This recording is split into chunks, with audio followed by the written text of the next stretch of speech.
Good morning. We are, as Charity reminded us, as Ruth said last week, we are here today on this winter solstice, the longest night and the shortest day of the year. Ruth's talk was about chasing light last week, and that's what many of us tend to do as we think about the shortest day. We're looking forward to our daylight returning to us.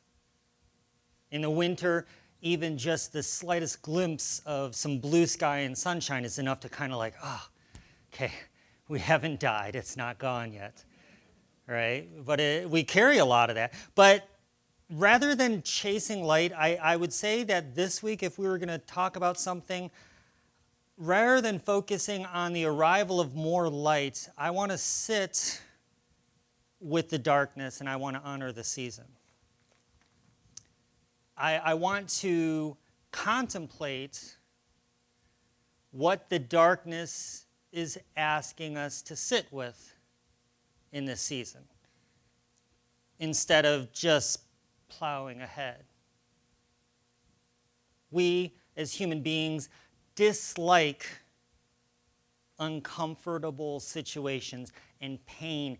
And when they happen and when we find ourselves in difficulties, our tendency is to want to exclude or push away that pain and move towards healing and hope and restoration. And that's very natural. But for centuries, for millennia, human culture has taken their cues from the rhythms of nature. Winter solstice is the day of Yule. It's the birth of the solar new year. Many cultures honor the sun and revere the arrival of more daylight, but while it is still the shortest day, it is also the longest night. And that is something to sit with. Often we hope that the darkness will end and that light will begin. But we must accept the darkness in ourselves, and we must accept the darkness in others. And the season of winter solstice invites us to sit with the darkness within, to explore the shadow, to not ignore it, while still holding hope that the light will return. The darkness is the perfect opportunity for regeneration, for rest, for renewal. It's ironic, isn't it, that our capitalistic culture has given us this Christmas season, and along with it comes the unspoken contract that we will ramp ourselves up more and more and more up until December 25th. And it almost feels like we're on this treadmill and somebody is just like, without looking, just slowly turning it up a notch at a time. And we're running, we're panting, and it's like, is this thing going to slow down? No, it's going faster.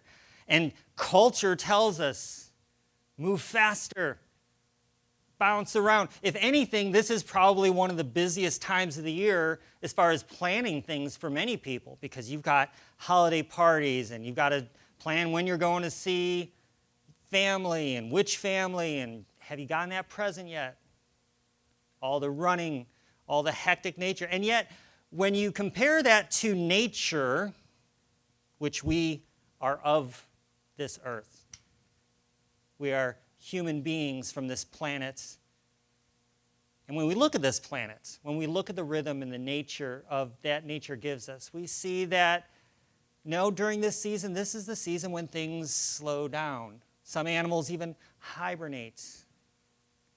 Their heart rates slow down fractionally until it's barely keeping them alive. And it looks like death is on the doorstep. But it's not the end. It's just a period of hibernating. It's this season of wintering. This solstice is our personal awakening. In the spring, we clean our houses, And in the winter, we clean our minds. We sit with what this season is asking us to sit with. I have an odd job compared to many when I get asked about what I do. Even before when I was pastoring, it's still not a super relatable position to anybody other than maybe teachers, because I'm standing up in front of a room full of people week in and week out, dozens of times a year, talking and communicating, and hopefully not talking just about abstract ideas, but relating it to day-to-day life, or at least I hope that that's what I try to do. And I've been speaking in front of people for years, and when I have in the past had seasons or periods of time where I was not my best self or not feeling fully well, fully there, feeling the joy of the season, there's a couple of choices. One is to put on this happy face and to communicate, to pretend that it's not there, to banish the darkness away just by bringing in so many more other distractions. And I'm really good at that.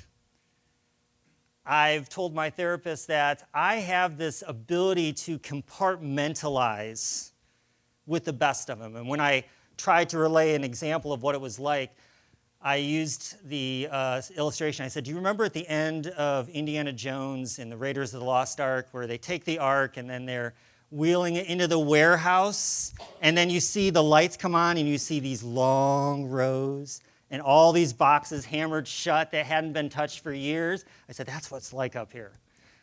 Like, I can just put it in a box, hammer the nails down in that box, keep it on a shelf, and as long as it stays on the shelf, you don't have to think about it. Or I can own those seasons, and I can talk about them honestly. And in a spiritual community, I think that's what we try to do, is we try to bring our authentic selves. And so I can honestly say that I'm not as well this season as I would like to be. And this isn't a season, or this isn't a feeling that is unique to me, because we know that in our culture, statistically, this season is especially dark, not just in terms of the daylight that we have, but in terms of the mental health and the things that we carry into this world. An alternative title for this morning's talk that would have been a little bit less uplifting was The View from the Bottom of a Dark Pit. As I was going to try to explain and give you a picture of what depression feels like when you're in the middle of it. Brené Brown talks about sympathy versus empathy, and there's even a little web video that uses the example of a person who's fallen down into a pit. And sympathy is the person who, looks pretty dark down there. That's pretty bad. I'm sorry you're down there. And empathy is getting a ladder and climbing down in the pit and sitting with that person. The first thing is, when you're thinking about the view from the bottom of a dark pit, especially in light of this season of reduced daylight, increased darkness, is that oftentimes when you're in the pit, it's very lonely.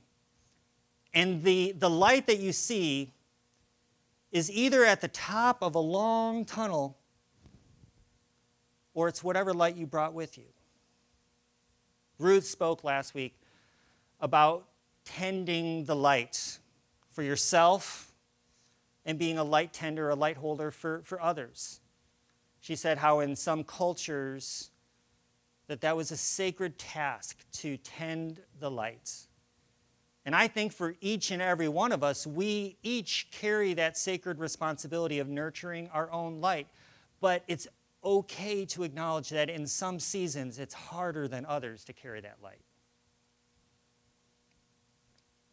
I know that many of you are familiar with the complexities of mental health. If you have not faced it yourself, chances are you either have a family member or a close friend who has dealt with these complex issues. According to the latest national data, nearly 1 in 4, 23.4% of adults in the U.S., have experienced some form of mental illness in the past year. It's over 60 million people. And among young people, ages 12 to 17, 11.3% have experienced a major depressive episode in the past year. That's described as something that involves severe impairment. I can think of examples of times when you can't go and do the things that normal life asks you to do. That's what a major depressive episode looks like. It means not being able to get yourself either out of bed, out of the house, carry on with normal life. 1 in 10 of our young people are experiencing that. 29% of U.S. adults reported having been diagnosed with depression at some point in their life, nearly 1 in 3. And about 18% have currently or in the past have been treated for depression. Neil Brennan, who's a comedian, he describes depression in a way that I thought I would visualize for you. I have this hyper vest, which is a weighted vest. Has anyone ever seen or used one of these guys here? There was a period of time where I was doing a lot of Spartan races, which are these obstacle course races. And believe it or not, at one point I was, this is I think about 30 pounds. So they've got these little, there we go. And then you zip it up. You got these little lead weights in there. And if you've ever had the opportunity to train with one of these, it really pushes your training into overdrive. There was a time where I could do pull-ups and push-ups and burpees all while wearing this vest and then going and running a mile. And when you're carrying a vest like this, the funny thing is it's crazy how quickly you adapt to the weight. And not only do you adapt to it, but you try to adjust your life around this. It almost becomes like this default mode that you're reacting to, and so it drives the way that you function. And this weight can be reduced, sometimes through medication, sometimes through therapy, sometimes through friendships and conversations. And a combination of those things may help to remove some of these little tabs to reduce the weight, or it may not reduce it much at all. It may reduce it for a period of time, and then you go to put on one morning and realize that it's right back there. If you've ever experienced depression or loneliness in that way, you are not alone, you're not broken. As Charity mentioned, a lot of the stories that we inherit treats the darkness as the enemy, as the bad guy. I mean, let's think of the classic one. Come to the dark side, says Vader, right? The darkness is calling you. We have cookies. And it's easy to fall into the tendency to want to banish the darkness, to want to banish the dark thoughts, to treat darkness as a spiritual failure or a mental or moral failure or something that you're supposed to outgrow. I shouldn't be thinking these thoughts at this time or season of my life. I should be somewhere else. But darkness is not a moral failure. It's not something to get rid of. Sometimes it's just a season that we're in. Sometimes it's neurochemistry. Sometimes it's grief. Sometimes it's all of the above. Dr. Gabor Mate, who writes extensively about depression and mental health in his book, The Myth of Normal, says, "We each carry our wounds in our own way. There is neither sense nor value engaging them against those of others." The darkness looks different for each of us depending on where we're at, what season we're in, what we're carrying. And perhaps for you, maybe this season is not one that is especially dark. And I'm not asking you to dredge up something to get yourself artificially depressed, even though this talk could possibly do that for you. But it's to recognize that if you are in that season, there is probably somebody carrying that heavy vest that you know closely. And our first tendency is to want to go up to that person and be like, here, let me take that thing off for you. Especially those of us who are very productivity-minded, solution-oriented. Well, have you tried this or this or this? Let me give you a number. Let me give you a book. And the reality is that that person is probably already doing everything they could, if they would, to be able to get that vest off. And that's just not how it works. So what do we do with the darkness? What do we do with the dark thoughts? As Paul Simon said, "Hello, darkness, my old friend. I've come to talk with you again." I would encourage you to befriend the dark thoughts, to see what they have to say to you. In a book that has become especially poignant for me through the years, Catherine May's book called Wintering, The Power of Rest and Retreat in Difficult Times. She says, if happiness is a skill, then sadness is too. Perhaps through all these years at school, or perhaps through other tears, we were taught to ignore sadness, to stuff it down into our satchels and to pretend it isn't there. As adults, we often have to learn to hear the clarity of its call. That is wintering. It is the active acceptance of sadness. It is the practice of allowing ourselves to feel it as a need. It is the courage to stare down the worst parts of our experience and to commit to healing them the best that we can. Wintering is a moment of intuition, our true needs felt keenly as a knife. I especially am drawn to her depiction of this active acceptance of sadness, which would not be something that is easy to sell. Not only do we want to banish the sadness, to make it go away, we pretend that it's not there. And she said, no, it's the active acceptance of this sadness, the reality that life is both light and dark, and that both are necessary, both are essential. Doesn't mean that we like it. It's not asking us to put on this fake facade that says that we're doing okay. But it's this active acceptance of life as it is. To acknowledge the pain in life. As they said in The Princess Bride, life is pain, Highness. Anyone who tells you different is just selling something. It's acknowledging and coming to grips with the fact that life comes with pain, with loss, that these seasons of darkness are a natural cycle of the world that we come from and a natural cycle of our interior life as well. Not something to banish, to exclude, but something to sit with, to talk with. As we learn to, like so many animals, grow our winter coat.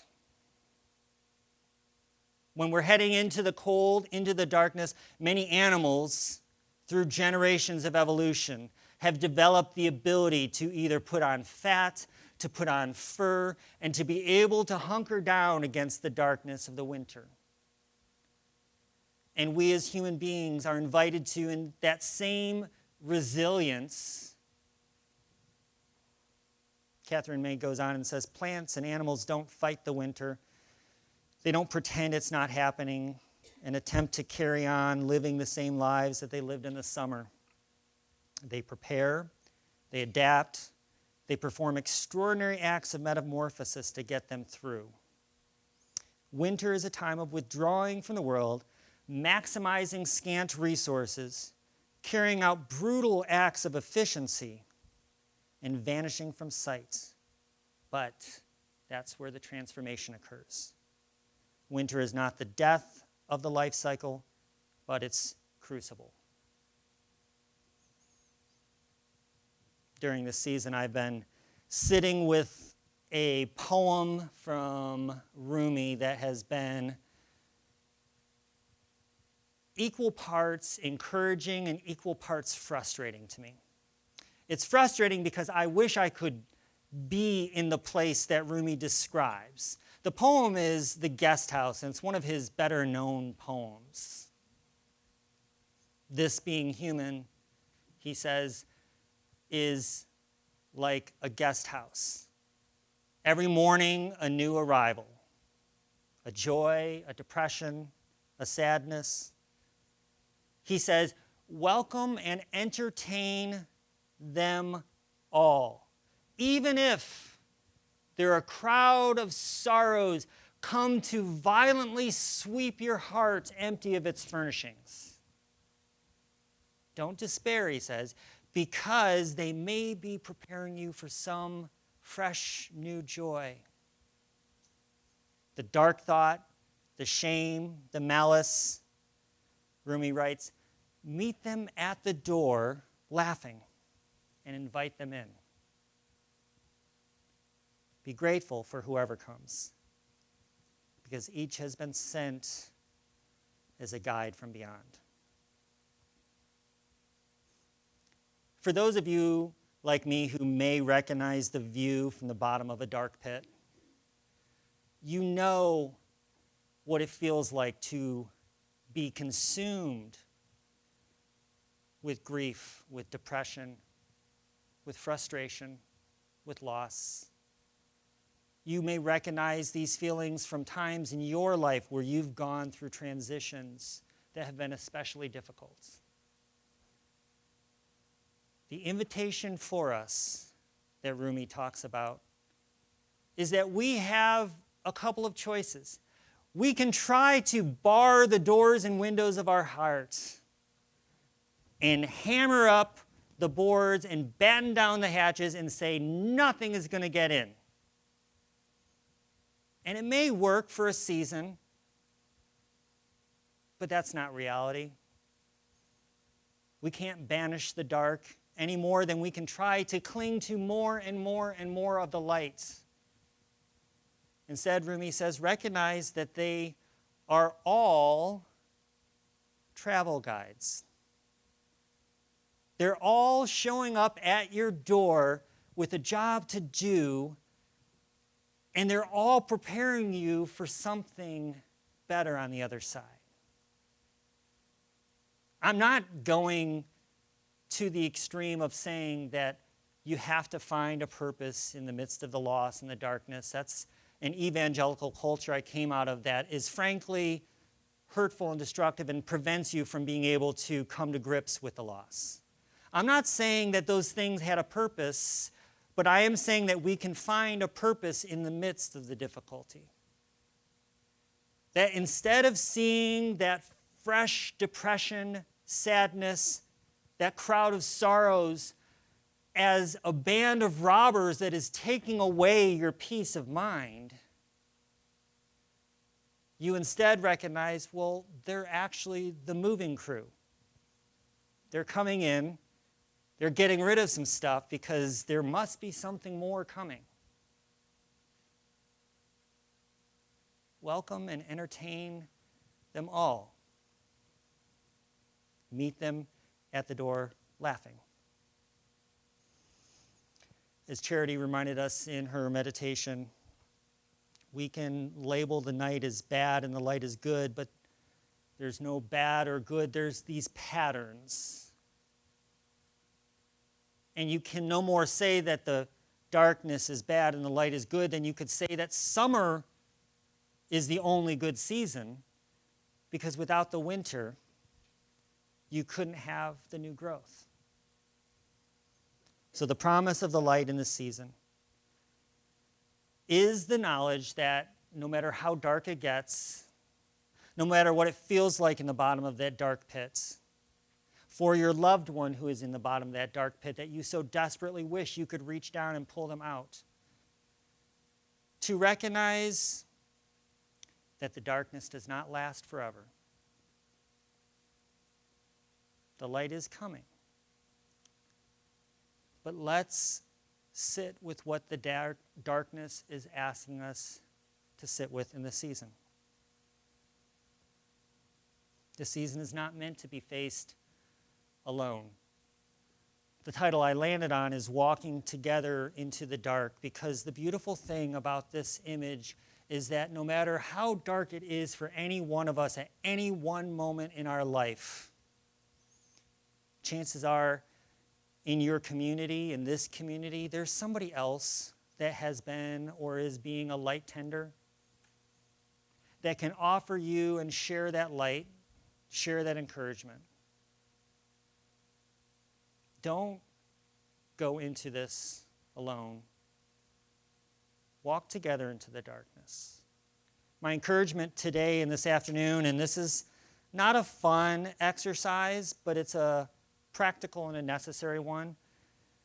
We tried to do it a little bit in pre-talk, is to sit with the darkness today, maybe in some silence.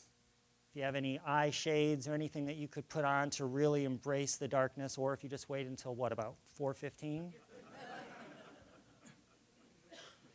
To sit in the darkness and to reflect, to embrace this season for what it is, and to say, what is it I'm carrying with me into this darkest night? As I sit in the middle of the longest night, what is it that my heart is most hurting from? Or if you're not in that place, but you know that that person who is, to engage in the practice of tending the light and holding the light for others.